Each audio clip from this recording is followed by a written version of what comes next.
Okay, it's about 11 a.m. Pacific Daylight Saving Time on Wednesday, June 21st, 2017. I'm inside Prince Albert Cave, getting near the lower end. Here it splits vertically. So there's an upper level here, and then down here there's a lower level. Lower level is too small for me. The upper one, I'm gonna go ahead and squeeze through for a second. If I remember right, it only goes like 40 more feet. So I'm leaving my backpack full of spare flashlights. Check this out. There's a hole in the floor. You can see that goes down to that lower end. Just big enough you could get your foot stuck in there. So even if the cave is small, you probably still want to watch where you're going.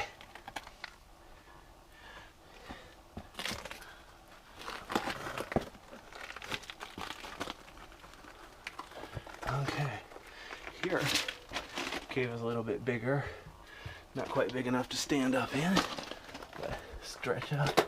Notice how it's kind of round and the floor collapsed. That lower level is gone. And of course, this is the end of the cave. And let's see here. Guess I can crawl down there. Won't be particularly easy, but anyway. Yeah, so here's the lower end of the cave.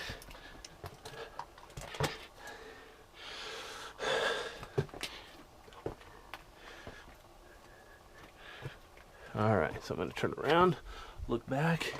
Here's the way I came. There's a small choke point. That's my backpack on the other side.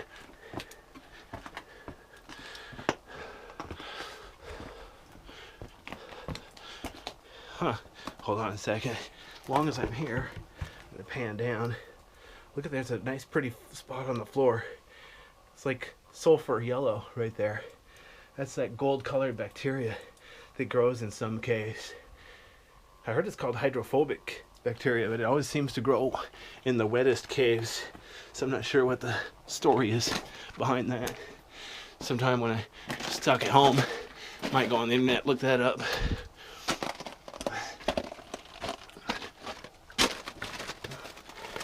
Alright, so here, see how there's a trench there, and then there's this level. So there were like two different flow levels in the cave. I think caves usually work their way down, kind of like erosion, I'm not sure. So I think this lower level would be the newer flow, but I'm not sure. Here's right next to that hole again. I need to be careful.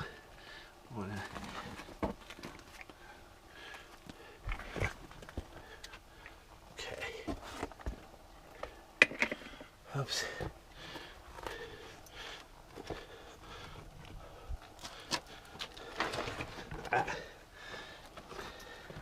Rock is just a little bit rough. Now I'm standing up. Oops. What the heck is wrong with my flashlight? Oh, I see. Hang on. Alright. So I'm going to go ahead and do this. I'm going to go back up the main tube. Like I have much choice. Okay, so here we go.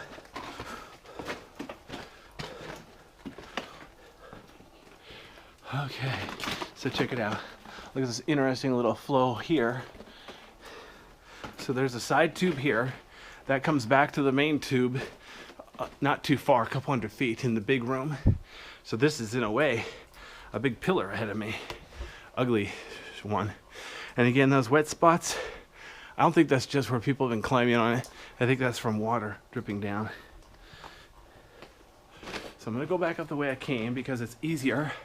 And so I can show this from both directions. And then I'll go through that side tube to show both ways. Notice so there's a nice round spot in the ceiling here, and then how there's a nice big crack in the ceiling there. Very interesting.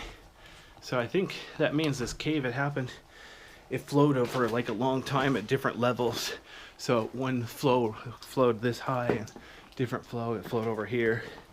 So it's kind of more complicated than a lot of the other caves in the area. Not sure.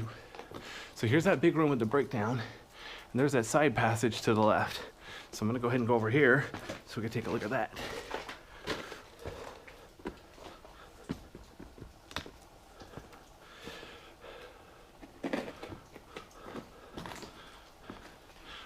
Wow.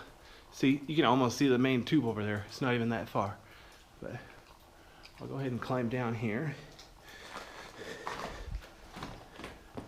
Notice how the wall has got all different roundness and unevenness. Very interesting cave. Very complicated for a lava tube. I mean, obviously it's not. I'm going to pan down here. So look at how there's rough lava there and then smooth lava here. And notice on the walkway, there's the flow lines. Remember, if you're looking at it, it looks like a smiley face. You're looking up tube. I'm looking down tube then. So let me turn around. Notice the little outcropping right there. That's kind of cool. And then there's like a little lava fall right there. And notice how uneven and cracked this is right here. And then this is the way I came. That's the breakdown. There's the main tube on out of here. And there's just little pockets of stuff over here. Huh. All sorts of stuff. So here we are. I like this part. This is so cool because look how smooth, not from erosion, but just it cooled nice and slow, I guess. But then you'll notice how I'm obviously going downhill. And then there's like a drop off here, a small lava fall.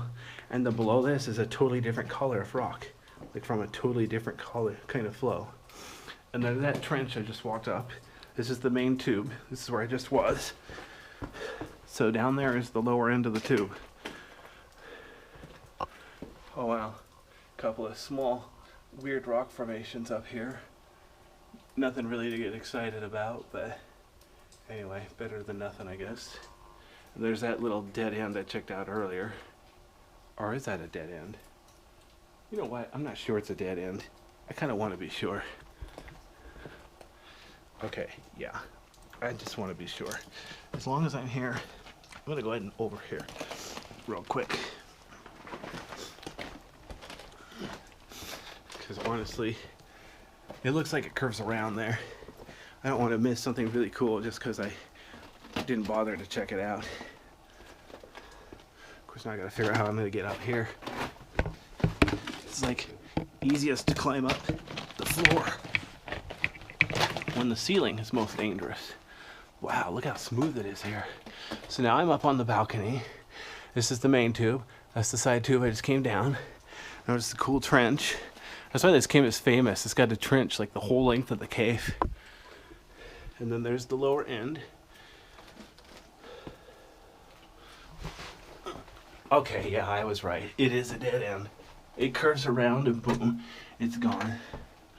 All right.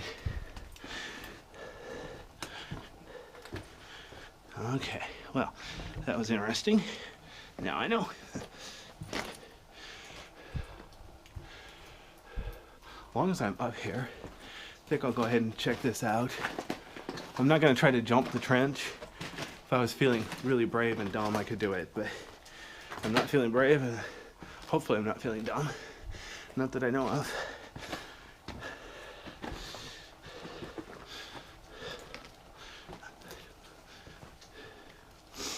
Okay, so here I am at the main tube again.